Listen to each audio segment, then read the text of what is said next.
Hi, my name is Ellis. Hi, my name is Peggy. Hey, my name is Emilio. Camila.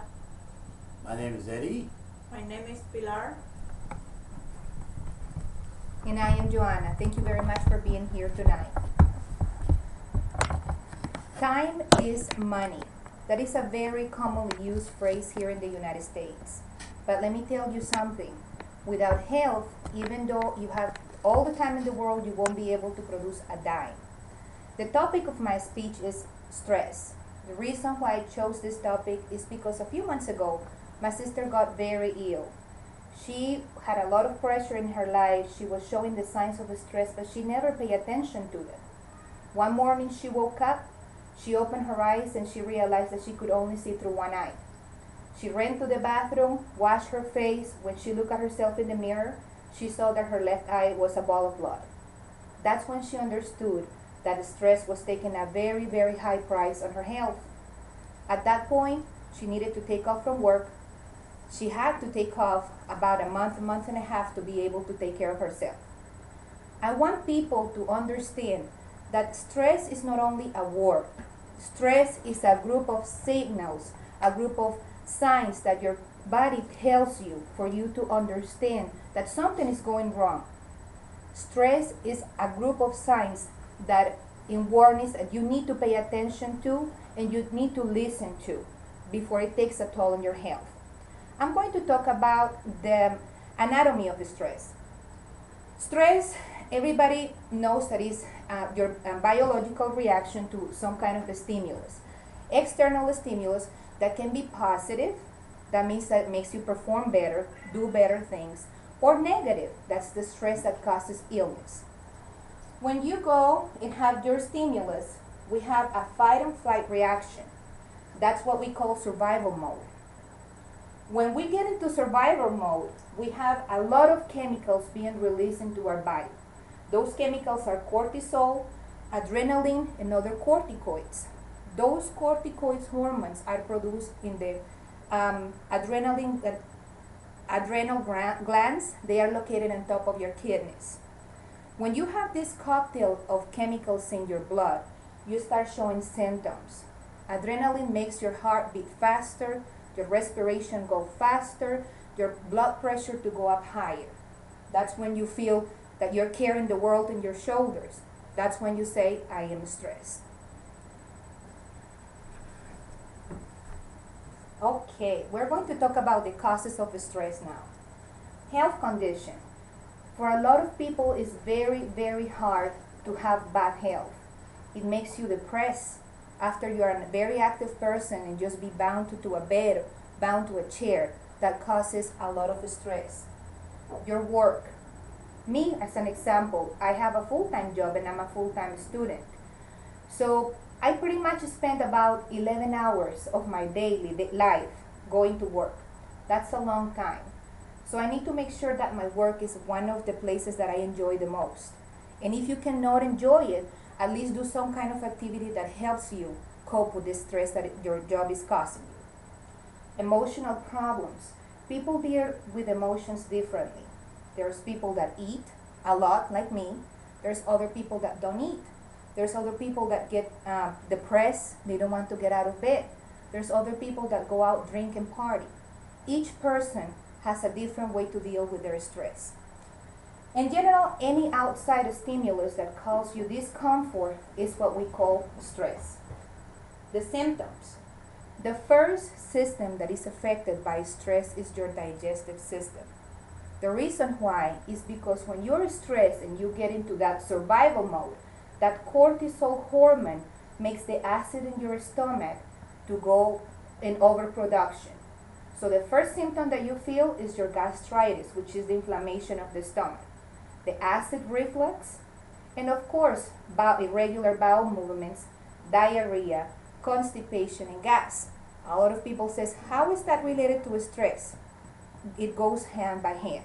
So that's one of the first symptoms, and I know that a lot of people experience that. Muscular.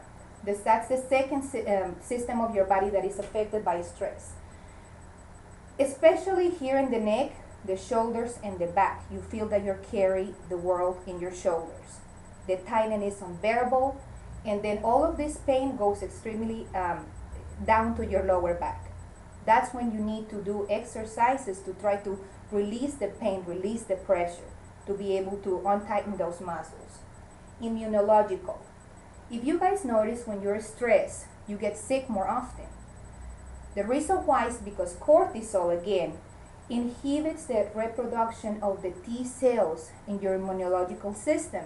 Those are the cells that when you have a bacteria, come over and eat it up. Since you don't have any more of those cells, you get sick. Respiratory. When you have cortisol and adrenaline in your blood, your vessels shrink. Having the vessels shrink up make your heart beat faster, make your blood pressure go up higher, and make you breathe faster. So everything is linked together. And something that I didn't describe here is that it takes mental part. A lot of people that is under high stress conditions can go into depression and have panic attacks, and that's very, very common. So now that you know the symptoms, you need to learn how to listen to your body. You need to learn how to use those symptoms, those signs, to be able to relax, to be able to identify what is damaging you. The treatment. Here I just put it very clear. Relax, relax, and relax. A lot of people says, I don't have time. Make time. Get organized. We can do it. I have a lot of people that are friends of mine that have full-time jobs, have kids and family, and they make a little bit of time to just be relaxed. Be positive. A lot of people says, I don't believe about this thing with the energy. I don't believe about these things with the yoga and the creating the energy.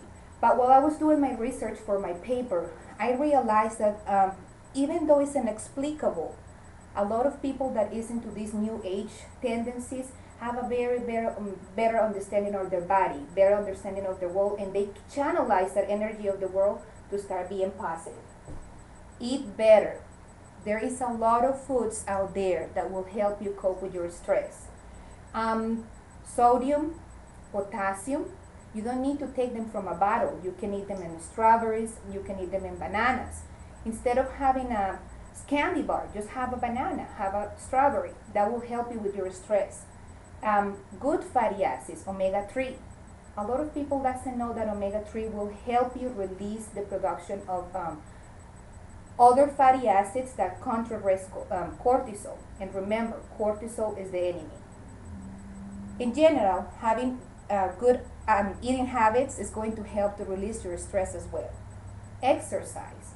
When you exercise, you produce certain chemicals that are called